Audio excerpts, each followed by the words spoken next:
right, here we go. And what a way to kick off 2025 than with the Stronger Together podcast, getting us ready for FETC 25 in Orlando. This is our third year of both pre-podcasting and podcasting live.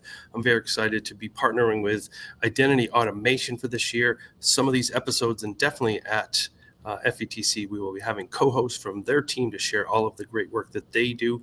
And today we kick off with our first of many pre-event podcast with the one and only Sandra Paul. Sandra, how are you today? Doing great. It's super exciting. You and I kind of go way back from the tech and learning days. Yes, we do. Go And back a long I way. think between us, great. yeah, between us, we've had many jobs over the 6-7 years. But what I see on your tagline there, the retired director, but tell us what you're doing now, because you might be retired from that job, but you're still impacting the field. So tell us what you're doing. I'm doing some consulting, primarily with cybersecurity and doing presentations and speaking to primarily IT administrators about what to do with K-12, with cybersecurity, and basically also regarding STEM and introducing kids to different aspects of technology for STEM, esports, girls who code, makerspace, etc. But primarily doing consulting at this time. And how do you like that? Oh, I enjoy it. Gives me a little bit of flexibility, so that way I have the ability to spend time with family, take care of personal stuff, but also have the time to be able to keep my finger in the field that I love and I've been doing for so many years, and actually 35 years I've been in ed tech. Wow. Yeah, so yeah, I've seen it go from fixing the printer to where we are now with AI and cyber and et cetera, et cetera. Yeah, and I think that's sometimes the misconception about IT directors and tech directors is that it's only fixing some hardware, but in fact you are the heart and soul of instruction. You're part of that work, and you're going to be sharing that at FETC. So I'd love to kind of talk through some of the sessions that you have and what can participants expect. So you kick it off right on the first day on Wednesday. You have 2 different sessions. You're part of the leadership track, as well as cybersecurity hacking education. So I know the first one at 8:00 is for all of the individuals looking to get an overview of the leadership track. And what are you going to be doing in hacking education? Like for those looking for their Wednesday session, what is that going to be about? Well, a lot of it has to do with a threefold method of looking at cybersecurity in K-12. It's not only the technology. There's a social engineering part. There's practices and policies and governance that has to take place. So in my session, I'll be talking about some of the things that basically I was able to implement in the school districts that I was employed in the state of New Jersey, and also some of the new techniques that we're using, especially with the use of AI with cybersecurity and how it's actually assisting in cybersecurity, because there's a lot of things that we have in K-12 IT departments is a lack of resources, sometimes a lack of knowledge base. Those are the things, and AI is actually helping to bridge that gap to help us with cybersecurity. But it's going to be how to also get stakeholders involved in the process. How do we develop these different plans? Disaster recovery, business continuity Sure. plans, stuff like that. And also looking at the NIST standards, because COSN has come out for K-12 new NIST standards, which is the standards that are used by most cybersecurity companies for industry. But now we have a standards that we can be using for K-12 schools. So looking at it from the perspective of all 3 aspects of what is cybersecurity in K-12, which is policies, procedures, and governance, also the social engineering, and then also looking at the technology. So those are the 3 main things we're going to be discussing in that session. Yeah, and that's definitely something that's front and center as somebody who's kind of the in charge of that, leading in the district that I work in. And sometimes it's the small things that people forget. It's the phishing scams, it's the emails, it's students visiting a site where they just happen to click an ad that looks safe Yeah. and And maybe and not. sometimes, like say for instance, there's also certain gaps with IT departments, like I was stating,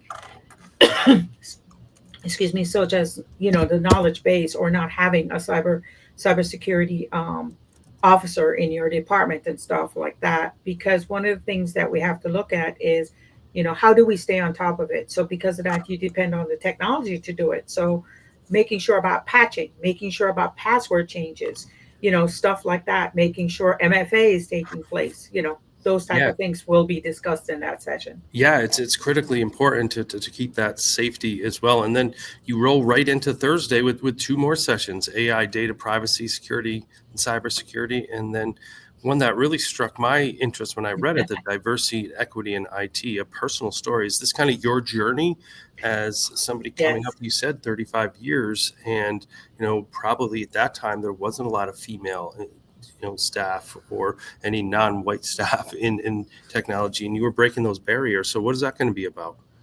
Well, the one regarding my personal journey is going to be talking about my 35 years in ed tech, and primarily looking from it from a perspective of both being female in the field, but also what I'm doing to try and encourage other young ladies and other females to be a part of the process, and also ensuring that they're exposed to the whole idea of it goes just beyond the person sitting, writing code or figuring out what's going on with a switch or a router. There's a whole it's so vast when it comes to IT. And a lot of times people don't realize that there's so much to it. And Sure. looking at it from a perspective of, me attending so many trainings where I'm either the only female or I'm the only minority woman basically present, exposing how we can get our students, middle school and high school, girls and females involved in the process, and also different groups, minority groups, and stuff like that involved in looking at that as a possible field of career, possible college study, where they can go with it. Because I read your blog and you're talking about micro credentials. So, Right. looking at LinkedIn and also Coursera, and that is so true because with the micro credentials, especially in the field of IT, it's not really a hard, fast way of having to go to college. It can be just having these micro credentials that give you the ability to be at the top of your field in IT. So, just like Cisco certification or Google Sure. IT admin certification doesn't mean that you have to follow the college path, but it is also something that can be done. Yeah, so it's so So, my impactful. personal journey. Yeah, so that is both those sessions are on Wednesday, and that is one to definitely to check out as well, because Yes, I think definitely. one of the things I have learned personally, and I've done a lot more over the last 2 years, is share that kind of personal journey. And I did some of that at last year's ISTE, and then the keynote that I just did in Tennessee. I shared my own journey to really, again, it's obviously a much different journey than yours, but just a different personal story of how we ended up here, because too often we just see the output and not the input of the work. And your work is incredibly impactful, and the journey is even more so. Others can see that and be inspired by that as the next generation, as we are starting to be on the Exactly. tail end, the next generation comes through and learns from that as well.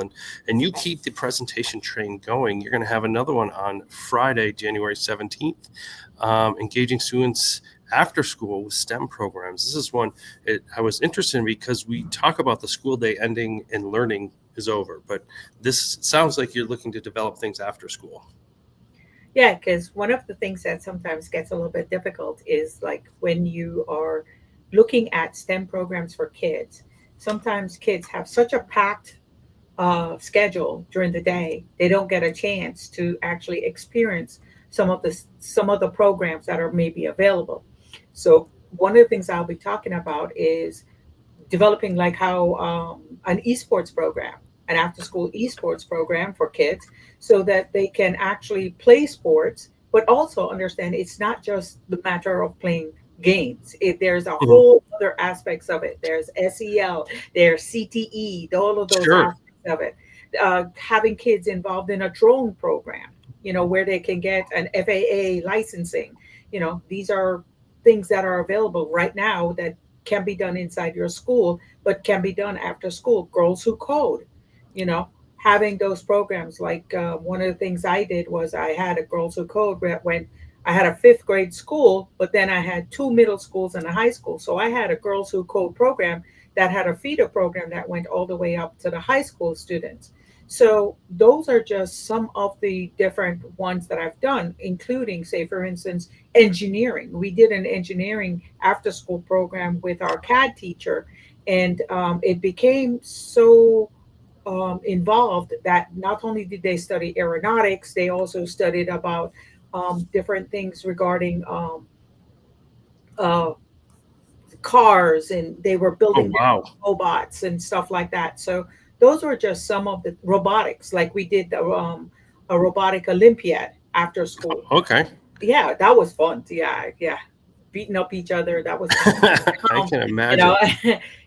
yeah, I was a judge. I didn't create the robots, but but providing those types of um, avenues and those types of interests for kids so that they can experience it and see if they want to go into that area of study. And that's one of the things that I did in my past several years in education, developing those type of programs. Yeah, and that's really commendable because not only, as we see on your screen, you're retired, you're still presenting and sharing, and you're still Yes, learning yourself. So yes. not only are you be presenting at FETC, you're going to be getting some new information. What are you kind of looking forward to learn while you're there?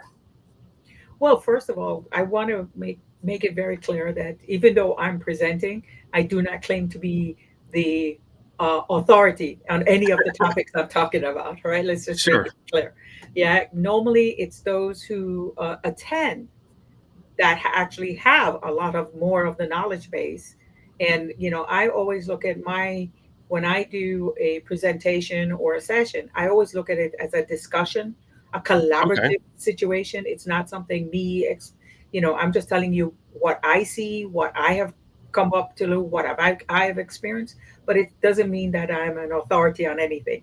So that's one thing, right? Now, my 35 years, if it's taught me one thing, I am not an authority on ed tech.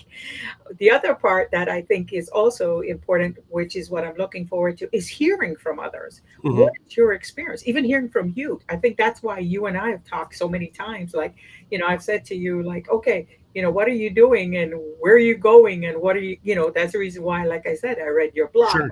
I watch your podcast and stuff like that. So because I'm a lifelong learner. I'm always curious. Actually, curiosity has got me into a lot of trouble, but I'm a very curious person.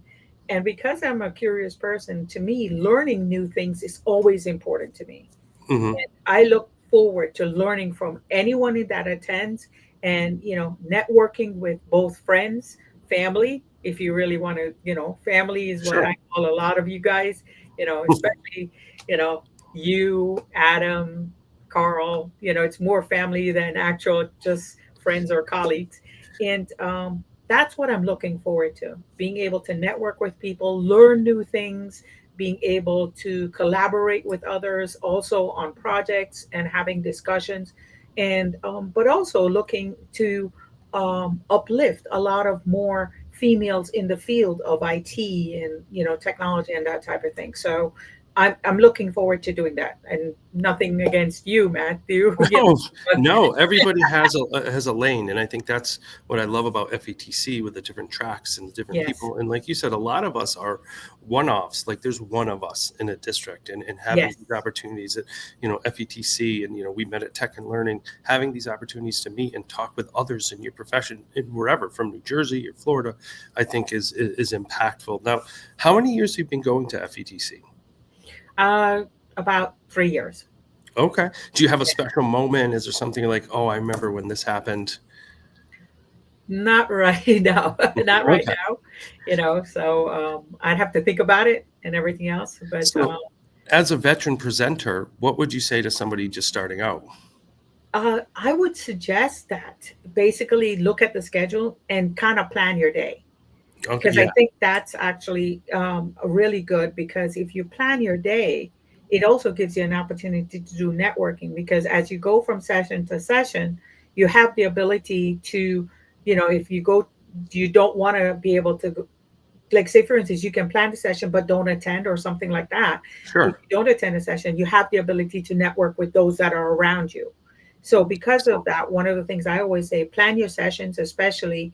It gives you an idea of exactly where you want to go and at what time and what you might want to do. But also, whatever you do, plan to network and meet with people and have discussions and collaborate and talk, because one of the things, as you're stating, is that sometimes we're the only one.